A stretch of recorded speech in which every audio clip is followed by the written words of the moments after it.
BYD chempion batareykasi bo'ladi, tegdi katta visoki batareyka. 10 ming dollarga tushib qolmasanglar, BYD avtomasterga olib kelib, bizdan batareyka xizmatlaridan foydalansanglar bo'ladi. Chempionni tegdi katta batareyasi bo'ladi. Bizda hozir batareyka bo'yicha ikkita mutaxassis ma'lumot beradi.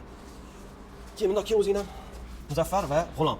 Muzaffar bu keldi batareyka 58 da o'chib qolgan, batareyka ham 70% ga tushib ketgan, to'g'rimi? Nega bu 58% da ko'chada yurib ketayotganda o'chib qolgan? Buni bizdan oldin qattiqroq remont qildirishgan, qaysi ustaxonada.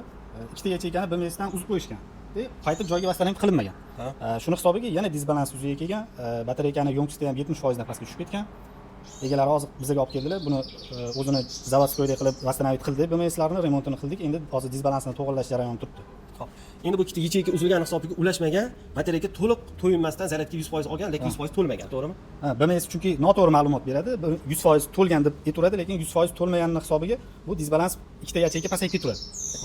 G'ulom, mana shunaqa batareykalar bizga juda ko'p keladi. Mana hozir bu yerda ham boshqa ustaxonada ozgina parotib qo'yishgan, egasiga yana lishniy rasxodga tushyapti.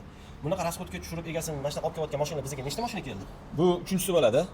Boshqa joydan kelgan, shu ochib remont qilingan, oxirigacha to'liq bitmagan yoki noto'g'ri aniq qilingan. Bu uchinchi mashina bo'ladi. 100 tadan oshiq batareya qolgan bo'lsa, shularning ichida 3 ta shunaqa boshqa servisdan kelgani bo'ldi. Endi balki uni ulashishdan chiqqan yoki ulashmagan yoki qanaqadir instrument yetishmagan. Atak biz o'zi batareyka bo'yicha 100 tadan ko'p batareykani ochib bordik. Agar kimga batareyka xizmatlari kerak bo'ladigan bo'lsa, 33 lik 153 53 53 ga o'zimga Fathulloda aloqaga chiqib ko'rasizlar. BYD modellariga hamisha bor.